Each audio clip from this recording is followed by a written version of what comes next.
अस्सलाम वालेकुम। और दोस्तों, कैसे हैं आप? मैं अब्दुर्रहमान सैफ। दोस्तों, आज हम एक बहुत ख़ास इंटरव्यू करने वाले हैं। उससे पहले मैं आपको बता दूं कि देवबंद की अदबी, समाजी और तारीख़ी जो एक हैसियत है, उससे एक जहां आशना है, सभी लोग उससे वाकिफ़ हैं। तो दोस्तों, देवबंद की इल्मी, अदबी और समाजी तारीख़ में ऐसे कई खानवादे हैं जिनका नाम तारीख़ में सुनहरे हरफों से लिखा हुआ है, जैसे आबिदी, कासिमी, उस्मानी और शाह ख़ानदान। शाह ख़ानदान की ही एक शख्सियत से आज हमारा इंटरव्यू है। शाह ख़ानदान के बारे में मैं आपको बता दूं कि दारुल देवबंद के शेखुल हदीस अल्लामा अनवर शाह कश्मीरी साहब की निस्बत जो है वो शाह ख़ानदान की तरफ है, और उन्हीं के पोते सैयद वजह शाह आज हमारे साथ होंगे। आज हम सैयद वजह शाह उर्फ कमल देवबंदी साहब का इंटरव्यू करेंगे, कुछ उनसे सवालात पूछेंगे, उनकी राय जानेंगे और उनकी इल्मी, अदबी और तदरीसी खिदमात पर हम तफसील से गुफ्तगू करेंगे। सैयद वजह शाह साहब के बारे में थोड़ा सा मैं आपको बता दूं। सैयद वजह शाह गुज़िश्ता 40 सालों से अदब और सहाफ़त में अपनी खिदमत अंजाम दे रहे हैं, और पिछले 26 साल से बहैसियत उर्दू टीचर वो बच्चों के रोशन मुस्तकबिल की ज़मानत बने हुए हैं। निहायत मिलनसार, खुश अखलाक और अच्छी गुफ्तगू करने वाले सैयद वजह शाह अखबारात में, सहाफ़त की दुनिया में कमल देवबंदी के नाम से जाने जाते हैं। उनकी 8 किताबें शाये हो चुकी हैं और दुनिया भर के 125 अखबार और रसाइल में 1200 से ज़्यादा उनके मज़ामीन, तजज़िये और तबसरे भी शाये हो चुके हैं। तो ऐसी कमाल की इल्मी शख्सियत से आज हम मुलाकात करेंगे। तो दोस्तों, हमारे साथ तशरीफ़ फरमा है जनाब सैयद वजह शाह, जिनको अखबार की दुनिया में कमल देवबंदी के नाम से जाना जाता है। तो हम आइए सिलसिला गुफ्तगू का शुरू करते हैं और कमल साहब से बातचीत को आगे बढ़ाते हैं। अस्सलाम वालेकुम। वालेकुम अस्सलाम। और क्या हाल है हज़रत? अल्लाह का शुक्र, अल्लाह का एहसान, सब उसकी नवाजिश करम। आज हम आपके साथ हैं, ये मेरे लिए बाकायदा वाकई खुशी की बात है कि मैं आपका एक इंटरव्यू कर रहा हूँ। नहीं, मेरे लिए भी ये बहुत खुशी की बात है कि आपने मुझे इस लायक समझा। और कई दिन से मैं सोच रहा था कि अपने चैनल पे आपका इंटरव्यू और कुछ इल्मी शख्सियात का इंटरव्यू शाये करूं। तो आज उसका ये समझ लीजिए पहला इंटरव्यू है जो अदबी, समाजी और इल्मी शख्सियतों के हवाले से हमारे नाजरीन के सामने आया है। ये मेरे लिए एक एजाज़ की बात है कि आपने मेरा इंतखाब किया। शुक्रिया। कमल साहब, आप सबसे पहले हमारे नाजरीन को अपने इब्तदाई हालात और ख़ानदान के बारे में बताइए। देखिए, हमारा जो ख़ानदान है वो अफ़गानिस्तान से चलकर मुल्तान पहुंचा और मुल्तान से फिर कश्मीर आया, जहां पर मेरे परदादा हज़रत मौज़्ज़म शाह साहब एक इल्मी शख्सियत थे। वहीं पर मेरे दादा हज़रत अल्लामा अनवर शाह कश्मीरी, जो बाद में शेखुल हदीस हुए दारुल देवबंद के, उनकी पैदाइश हुई। मेरे दादा की तालीम और तरबियत हज़रत मौज़्ज़म शाह साहब के ज़ेर निगरानी हुई। उनको कुरान शरीफ और दीगर अरबी की किताबें जो हैं वो मेरे परदादा ने पढ़ाई। उसके बाद वो हुसूल इल्म के लिए देवबंद तशरीफ़ लाए। उस ज़माने के अंदर देवबंद में हज़रत मौलाना महमूद हसन देवबंदी, जिनको हम शेखुल हिंद के नाम से जानते हैं, जिनका एक तारुफ रेशमी रुमाल की तहरीक से भी है, उनके ज़ेर निगरानी उन्होंने तालीम और तरबियत यहाँ पर हासिल की।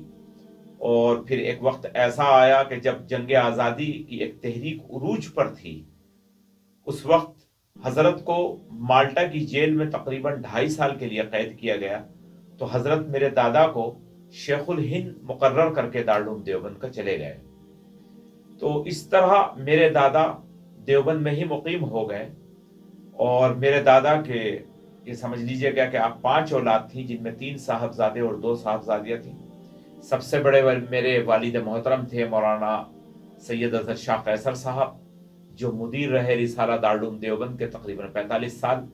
फिर उनसे छोटे भाई मेरे चचा हज़रत मौलाना अनवर शाह कश्मीरी साहब, जो शेखुल हदीस दारुल रहे और नाज़िम तालीमात भी रहे। और उनका एक तवील सिलसिला सियासत में कांग्रेस से वाबस्ता रहा, और वो सूबे के अंदर यूपी में कांग्रेस के नायब सदर भी रहे।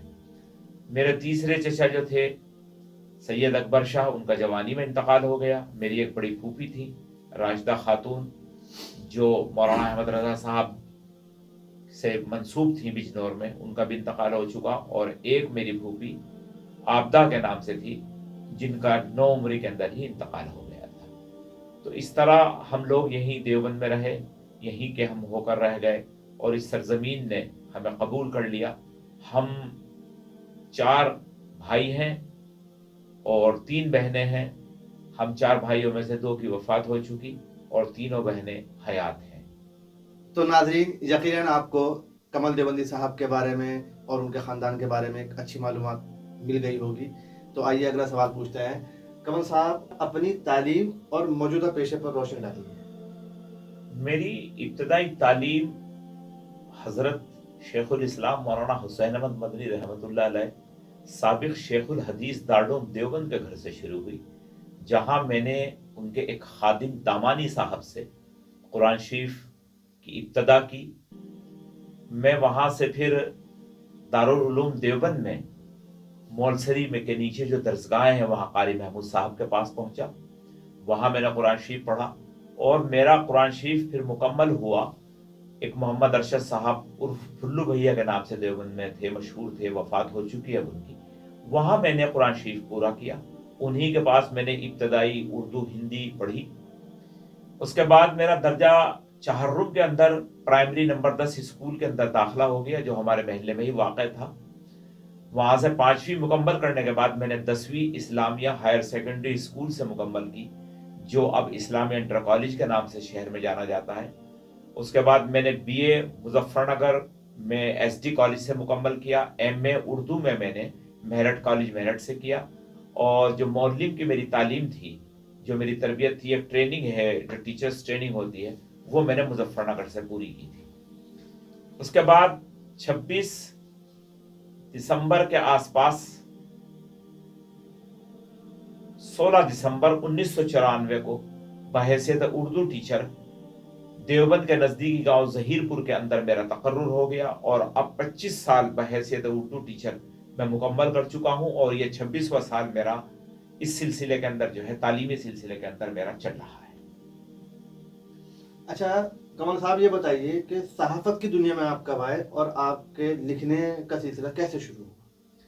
دیکھیے، کوئی نہ کوئی چیز، کوئی نہ کوئی واقعہ آپ کو اس کے لیے آگے لے جاتا ہے، متاثر کرتا ہے، یا ہندی میں اگر کہیں تو وہ پریرت کرتا ہے آپ کو، جو ہے آپ اپنی طرف کھینچتا ہے. اور کچھ شخصیات آپ کے سامنے زندگی کے اندر بچپن میں ایسی آتی ہیں کہ وہ آپ کو لکھنے، پڑھنے اور سوچنے سمجھنے کے لیے مجبور کرتی ہیں. اور میرا اپنا یہ ماننا ہے کہ کسی شخصیت سے متاثر ہوئے بغیر، کسی کو پڑھے لکھے بغیر آپ لکھ پڑھ نہیں سکتے. میرے ساتھ واقعہ یہ ہوا کہ 1978 کے اندر ہندوستان کی ٹیم پاکستان گئی تھی، اور یہ طویل وقت کے بعد جو ہے ایک دورہ تھا. تو وہاں ہندوستان کی ٹیم کو 2-0 سے جو ہے سیریز کے اندر شکست ہو گئی تھی. اس وقت امپائرنگ کو لے کر بڑے تنازعات ہوئے تھے، اور اس وقت دہلی سے اردو روزنامہ قومی آواز کی اشاعت ہوتی تھی، جہاں پر لوگ مباحثہ کرتے تھے پاکستان کی امپائرنگ پر اور ہندوستان کی شکست پر. تو وہاں میں نے مراسلات سے جو ہے وہ سلسلہ شروع کیا. اس سے قبل اسلامیہ ہائر سیکنڈری اسکول کی 1976 کے اندر ایک میگزین شائع ہوئی تھی، جہاں پر ہمارے استاد محترم جو ہمیں اردو پڑھایا کرتے تھے، مولانا اعجاز قاسمی صاحب مرحوم، انہوں نے مجھ سے کہا کہ آپ دیوبند کے اوپر ایک مضمون لکھ کے لائیے گا. تو میں نے کہا کہ حضرت یہ تو بڑا مشکل کام ہے. انہوں نے کہا نہیں، آپ ایک ایسے خانوادے سے ہیں، آپ لکھ سکتے ہیں. تو میں نے سب سے پہلا جو مضمون لکھا تھا 1976 کے اندر اسلامیہ اسکول کی میگزین میں، اس کا عنوان تھا ہے دل روشن مثال دیوبند. پھر اس کے بعد یہ ایک سلسلہ سے چلتا رہا.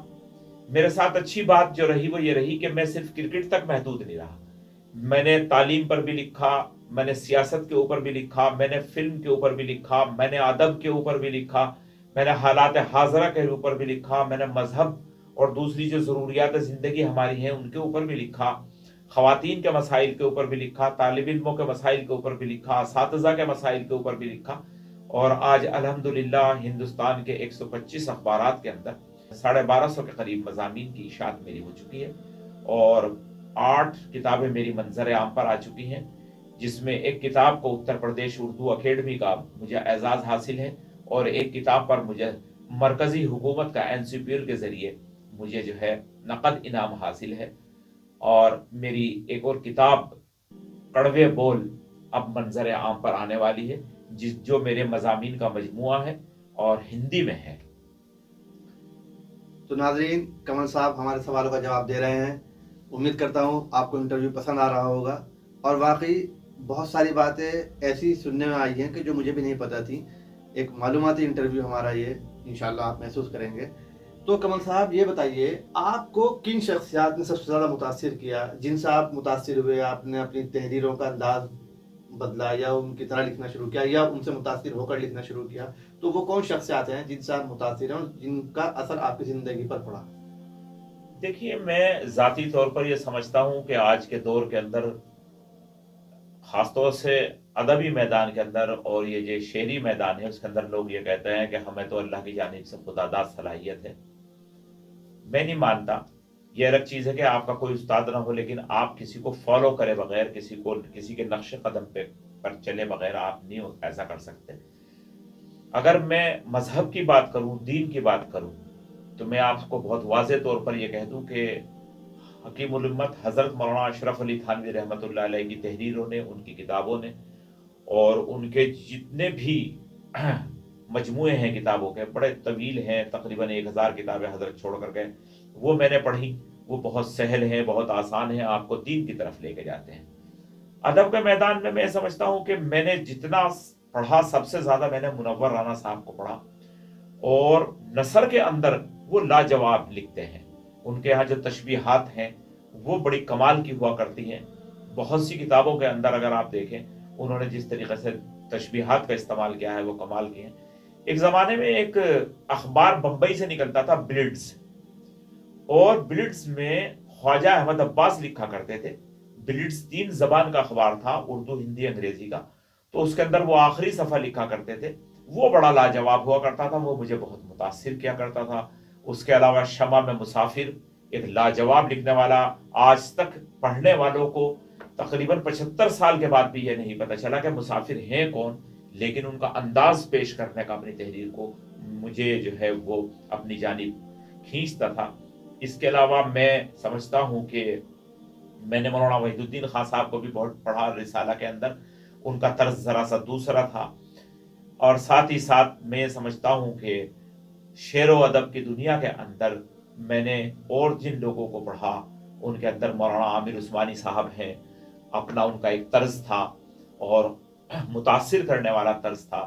اس کے علاوہ علامہ انور صابری صاحب، اور مضامین کی شکل کے اندر اگر آپ ہم دیکھیں تو میرے والد حافظ سید اظہر شاہ قیصر صاحب، جنہوں نے رسالہ دارالعلوم کے اندر لکھا، ان کا انداز شخصیات پر بالکل الگ تھا۔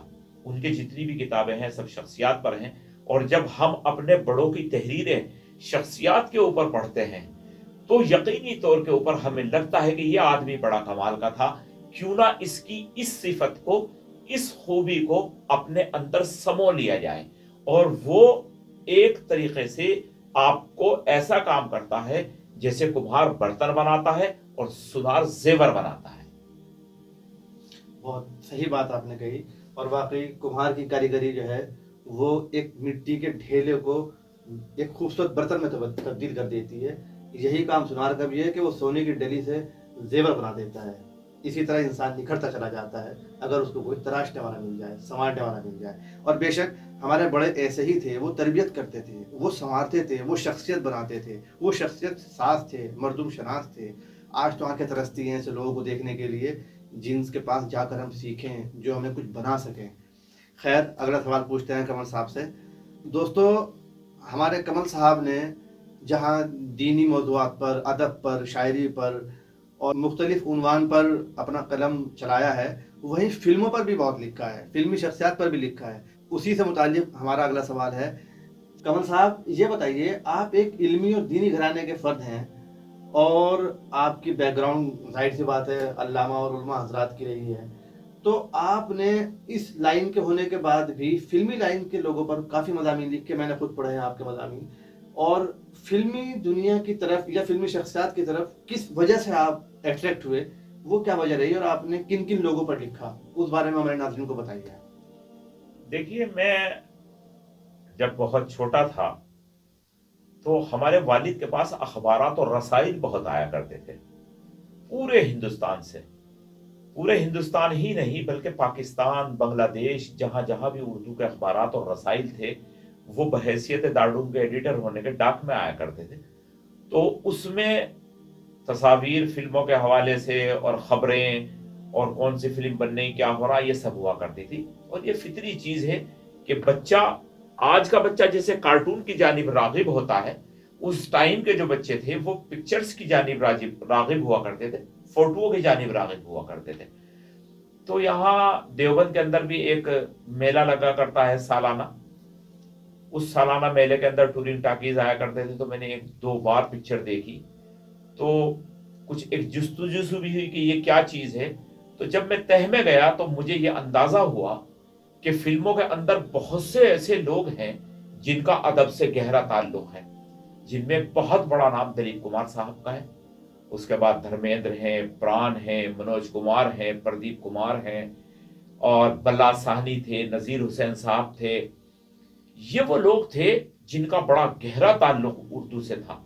उसके अलावा अगर आप शोरा के अंदर देखें तो हमारे यहाँ कैफी आजमी थे, और हमारे मजरू सुल्तानपुरी साहब थे, और उसके अलावा जानिसार अख्तर साहब थे, कमाल अमरोही थे।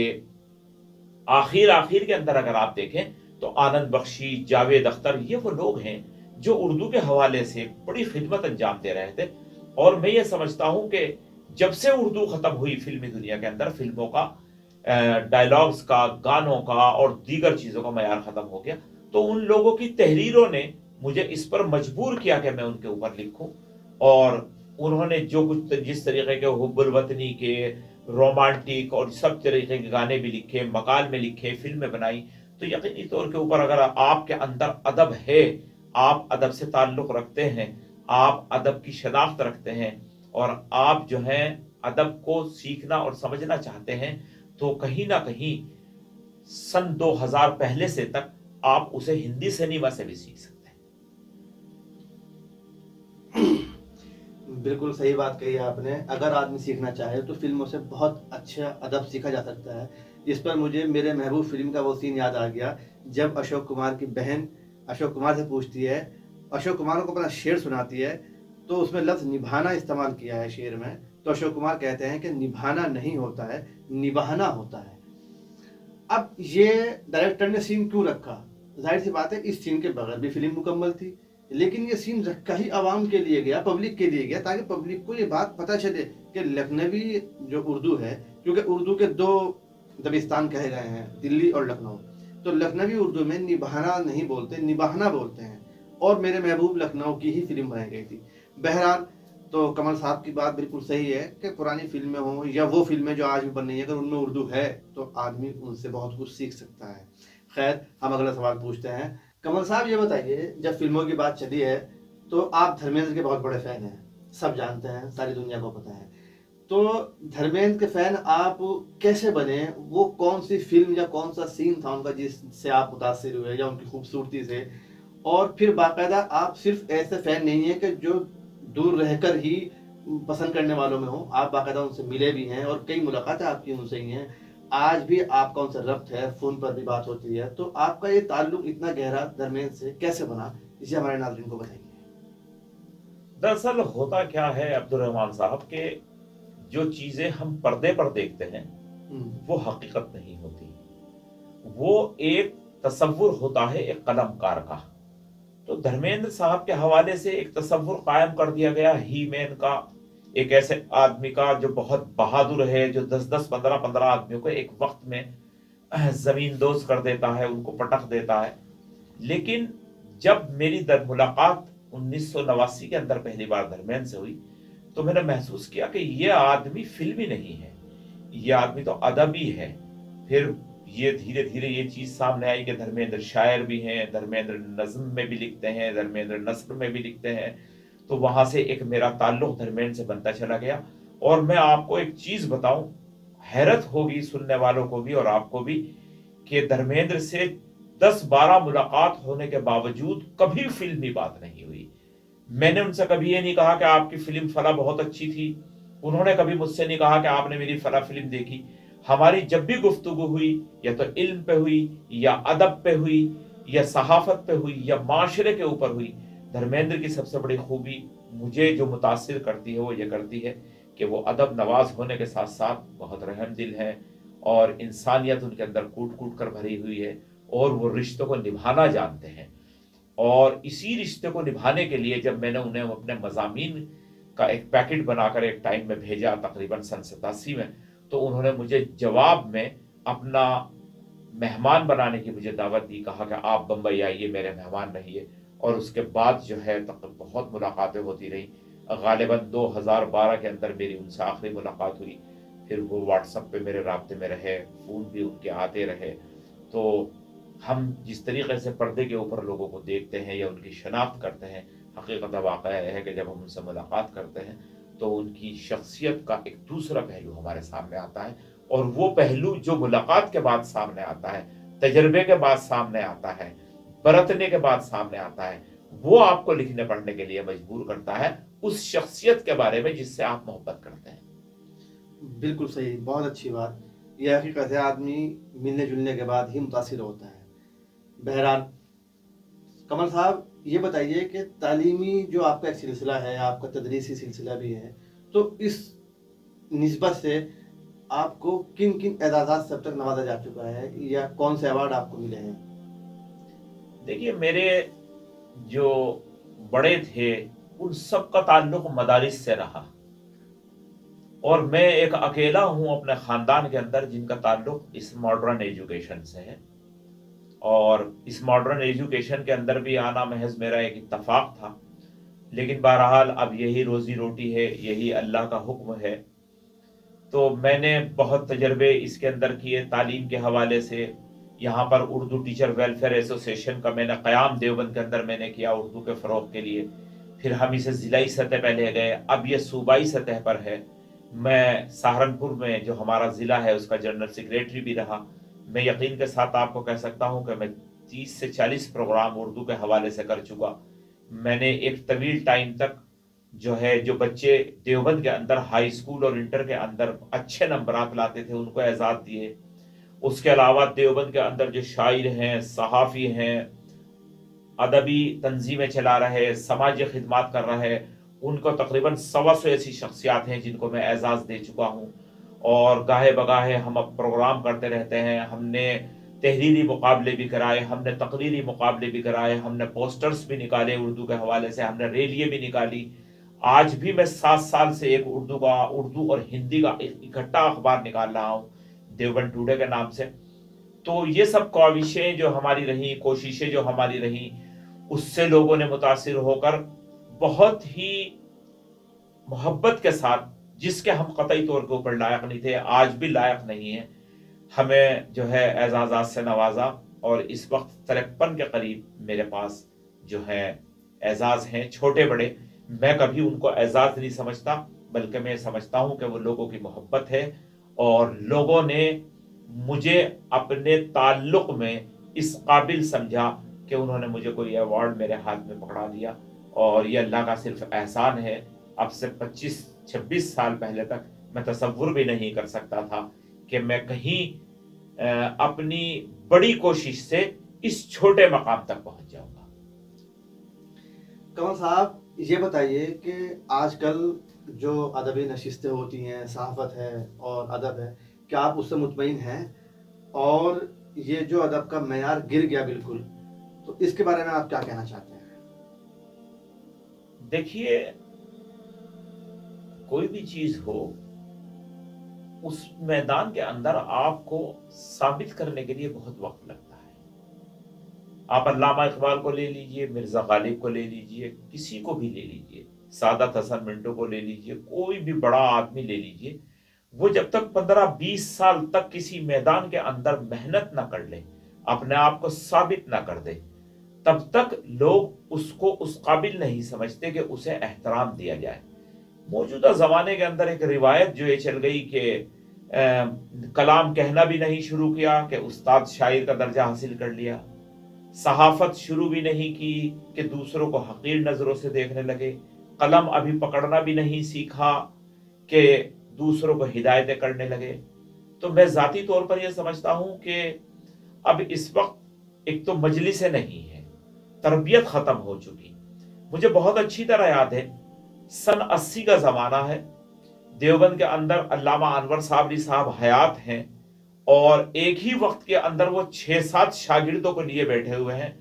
किसी को गज़ल बता रहे, किसी को नात बता रहे, किसी को हम्द के बारे में बता रहे, किसी को रुखसती बता रहे, किसी को सहरा बता रहे, साथ ही साथ नस्र वालों की भी तरबियत कर रहे हैं। तो एक तो ये तरबियत जो है ख़त्म हो गई। दूसरी परेशानी की बात यह है अब्दुल रहमान सैफ साहब के आज आदमी सीखना नहीं चाहता, और वो ये इसमें बड़ी बेइज्जती महसूस करता है कि मैं किसी से कुछ सीख लूं। मैं आज ही की आपको एक मिसाल देता हूं कि एक लफ्ज हिंदी का आ गया मेरे सामने, और मैं बड़ा परेशान कि यार ये इसका माने क्या है, क्या इसका मफहूम है। तो बहुत जूनियर एक टीचर है हमारे यहाँ, उसकी पोस्टिंग हमारे से तकरीबन 15 साल बाद हुई। मैंने उसको फोन करा, मैंने कहा भाई ये लफ्ज क्या है, इसके माने क्या है। तो उसने बताया कि इसके माने औकात से हैं, घंटों से हैं। हाँ, वो कालांशो एक शब्द था जो टीचर्स डायरी के अंदर आया। तो इसमें शर्म नहीं करनी चाहिए। और दूसरी चीज ये है कि हर शायर को, हर अदीब को, हर सहाफी को लिखने से पहले पढ़ना चाहिए। पढ़ने का जो रिवाज खत्म हो रहा है, ये बहुत हमें फकदान है इसका, और ये हमें बहुत नुकसान पहुंचा रहा है। व्हाट्सएप के ऊपर आप शेयर डाल देते हैं, और फिर उसके बाद जो है उसके ऊपर दूसरे जो लोग हैं आपको मुबारकबाद दे रहे हैं। मैं समझता हूं कि वो आपके दोस्त नहीं, आपके दुश्मन हैं। आपका दोस्त आपका अदबी उस्ताद है, जो आपके लिए लाजिम और मलजूम है। तो दोस्तों, अब हम अपने आखिरी सवाल की तरफ चलते हैं। इंटरव्यू काफ़ी लंबा भी हो गया, वैसे इंटरव्यू लंबे ही होते हैं। जब कहते हैं ना कि बात निकलेगी तो फिर दूर तक जाएगी, बात निकलती है तो निकलती रहती है, और ये बातें निकलनी चाहिए, क्योंकि इंटरव्यू अच्छी शख्सियत का अगर हमारे पास हो, हमारे सामने हो, तो उस समय बहुत कुछ सीखने को मिलता है। यकीनन आज कमल साहब की बातों से आपको बहुत सारी मालूमात भी हुई होगी, और आपको भी कुछ ना कुछ सीखने को ज़रूर मिला होगा। कुछ बातें आपको ऐसी ज़रूर पता चली होंगी जो इससे पहले नहीं मालूम थी। अपने इंटरव्यू को ख़त्म करने से पहले एक आखिरी सवाल हम कमल साहब से करेंगे। कमल साहब, ये बताइए कि मौजूदा हालात में मुल्क और मुसलमानों के लिए, उनकी तालीम के लिए आप क्या पैगाम देना चाहते हैं? देखिए, मैं कतई तौर के ऊपर मुल्क के हालात से मायूस नहीं, अदना सा भी नहीं हूं। उसकी बुनियादी वजह यह है कि हमारे खमीर में ये मुल्क शामिल है, और इस मुल्क की मिट्टी में हमारे बुजुर्गों का खून शामिल है। तो मायूसी नहीं होनी चाहिए, मेहनत होनी चाहिए। आप दुनिया के किसी भी खित्ते में चले जाइए, वहां पर इंतशार भी है, खुशहाली भी है, सब चीजें हैं। आप तरक्की करना चाहते हैं तो आप मेहनत कीजिएगा, आप दूसरी जानिब जाना चाहते हैं तो आप चले जाइएगा, आप जो है मफरूर हो जाएंगे, मुलजिम हो जाएंगे। मैं ये चाहता हूं अपने तौर के ऊपर कि मुसलमानों को इब्तदाई तालीम के इदारे कायम करने चाहिए, जो जूनियर हाई स्कूल तक हो, और उनके अंदर इतनी मजबूत तालीम और इतना जहन पुख्ता करके जो है तैयार करके हायर एजुकेशन के लिए तैयार करना चाहिए कि कोई भी हुकूमत हो, किसी तरह का भी माहौल हो, उनकी तालीमी पुख्तगी उनको डॉक्टर, उनको इंजीनियर और दूसरे बड़े ओहदों पर पहुंचा दे।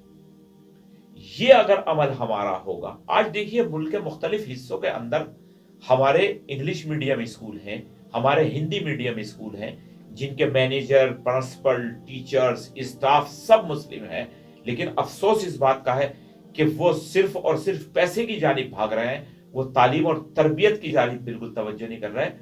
मैं आपको आखिर के अंदर एक चीज और बता देना चाहता हूं कि मौलाना अशरफ अली थानवी रहमतुल्लाह अलैह ने एक बार कहा था कि तालीम से बड़ी तरबियत है। आज हमारे पास डिग्रियां हैं, तरबियत की बेइंतहा कमी है। अब आप देखिएगा कि जब तरबियत याफ्ता असातिज़ा नहीं आएंगे तो वो बच्चों को क्या तालीम देंगे। बच्चों की तालीम के लिए असातिज़ा की तरबियत पहले होनी चाहिए।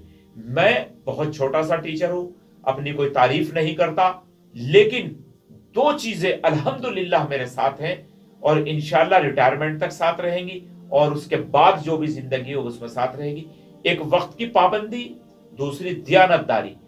कोई शख्स नौकरी के दौरान मैं यह नहीं कह सकता कि मैंने स्कूल या किसी टीचर या किसी तंजीम के 5 पैसे कभी नाजायज इस्तेमाल किया हो। इसीलिए आज मेरे पास जो कुछ है मैं उससे बहुत मुतमईन हूं। मैं आखिर में आप सबका शुक्रिया अदा करना चाहता हूँ और साथ ही साथ अब्दुल सैफ साहब आपका दिली शुक्रिया कि आपने अपनी जो एक तरतीब बनाई है देवबंद में शख्सियात की, उसमें सबसे पहला इंतखाब मेरा किया। मैं समझता हूँ कि इससे हमारी नस्ल नौ को कुछ सीखने का, कुछ समझने का और मुस्तकबिल में कुछ करने का मौका मिलेगा। मैं इस शेर के साथ अपनी बात खत्म करता हूँ कि अंजाम उसके हाथ है, आगाज करके देख, भीगे हुए परों से ही परवाज करके देख। बहुत बहुत शुक्रिया वजह साहब और उर्फ कमल देवबंदी साहब। तो नाजरीन, आपको हमारा इंटरव्यू कैसा लगा कमेंट बॉक्स में ज़रूर कमेंट करके बताइए। पसंद आया हो तो लाइक कीजिए और हमारे चैनल को भी सब्सक्राइब ज़रूर कीजिए। मैं भी आपसे रुखसत चाहता हूँ अपने ही इस शेर के साथ कि हौसला नहीं हारो, इब्तिदा करो यारो। हौसला नहीं हारो, बहुत अच्छे, इब्तिदा करो यारो। एक चिराग जलने से 100 चिराग जलते हैं। बहुत उम्दा, बहुत उम्दा। खुदा हाफिज।